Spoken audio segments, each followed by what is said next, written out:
কেন্দ্রীয় শিক্ষামন্ত্রীর পদত্যাগের দাবিতে বিক্ষোভ কৃষ্ণনগরে। নেট ও নিট দুর্নীতি সহ ছাত্র ও যুব সমাজের ভবিষ্যৎ নিয়ে ছিনিমিনি খেলার বিরুদ্ধে এবং মেডিকেল এন্ট্রান্স রাজ্যের হাতে ফিরিয়ে দেওয়ার দাবিতে ও এনটিএ চেয়ারম্যান কেন্দ্রীয় শিক্ষামন্ত্রীর পদত্যাগের দাবিতে আজ গোটা রাজ্য জুড়ে বিভিন্ন কলেজের গেটের সামনে চলছে বিক্ষোভ প্রদর্শন। আজ নদিয়া জেলার কৃষ্ণনগর গভর্নমেন্ট কলেজের গেটের সামনেও ধর্ণা কর্মসূচি করলেন তৃণমূল ছাত্র যুব পরিষদের পক্ষ থেকে।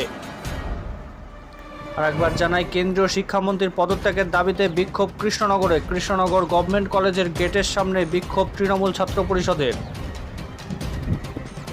নেট ও নিট দুর্নীতি সহ ছাত্র ও যুব সমাজের ভবিষ্যৎ নিয়ে ছিনিমিনি খেলার বিরুদ্ধে এবং মেডিকেল এন্ট্রান্স রাজ্যের হাতে ফিরিয়ে দেওয়ার দাবিতে ও এনটিএ চেয়ারম্যান কেন্দ্রীয় শিক্ষামন্ত্রীর পদত্যাগের দাবিতে আজ গোটা রাজ্যে জুড়ে বিভিন্ন কলেজের গেটের সামনে চলছে বিক্ষোভ প্রদর্শন। আজ নদিয়া জেলার কৃষ্ণনগর গভর্নমেন্ট কলেজের গেটের সামনেও ধর্ণা কর্মসূচি করলেন তৃণমূল ছাত্র পরিষদের ছাত্ররা।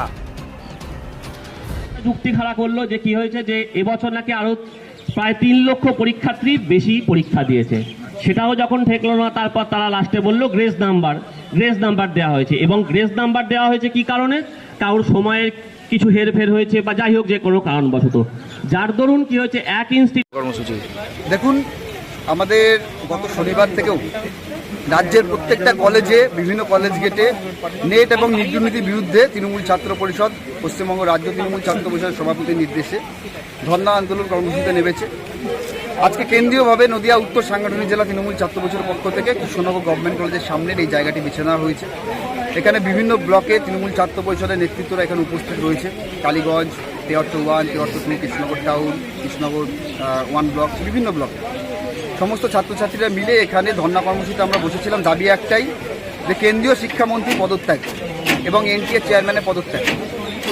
সেই কারণে আমরা এখানে তৃণমূল ছাত্র পরিষদের পক্ষ থেকে ধর্ণায় বসেছিলাম এবং এই আন্দোলন আমাদের জারি থাকবে। কি কারণবশত আজকে এই কর্মসূচি? নেট এবং নিটে আপনারা সকলে জানেন যে দুর্নীতি হয়েছে, প্রশ্ন ফাঁস হয়েছে, কোটি কোটি টাকার যে তছরুপি হয়েছে এবং সাধারণ ছাত্রছাত্রীদের ভবিষ্যৎ নিয়ে খেলে তাদের শিক্ষা ব্যবস্থাটাকে বিক্রি করে দিয়েছে কেন্দ্রীয় মোদী সরকার। সেই কারণে তার বিরুদ্ধে যাতে স্বচ্ছভাবে আজকে ছাত্রছাত্রীরা পরীক্ষার মাধ্যমে তাদের উপযুক্ত জায়গা পায়, তার দাবিতে আমরা আজকে। যেখানে কেন্দ্রীয় শিক্ষা প্রতিমন্ত্রী করা হয়েছে সুকান্ত মজুমদার, তিনি বলছেন আমি এই বিষয়টি দেখব, কি বলবেন? কিন্তু শিক্ষামন্ত্রী চুপ কেন, সেটা আমাদের প্রথম প্রশ্ন। এবং নৈতিক দায় তার নিয়ে অবিলম্বে তার পদত্যাগ করা উচিত। আমাদের এখানে বিভিন্ন বক্তারা কিন্তু বলেছেন, আজকে রাজ্যের ক্ষেত্রে কিন্তু অভিযোগ ওঠা মাত্রই কিন্তু শিক্ষামন্ত্রী ছিলেন পার্থ চট্টোপাধ্যায়, তাই কিন্তু দল কিন্তু অপসারণ করেছে। এখানে কিন্তু এখনও বিষয়টি বিচারাধীন, তবু কিন্তু দল অপসারণ করেছে। কিন্তু সেই জায়গা থেকে কিন্তু দাঁড়িয়ে কিন্তু আমরা মোদী সরকারের ক্ষেত্রে কিন্তু দেখতে পাচ্ছি না যে শিক্ষামন্ত্রী কোনো রকম অপসারণ অথবা দলের দিক থেকে কোনো রকম ডিমোশন দেওয়া হয়েছে, বরং তাকে প্রমোশন দিয়ে দেওয়া হচ্ছে। সেই কারণে আমরা কিন্তু এই প্রতিবাদ কর্মসূচি। আপনার নাম?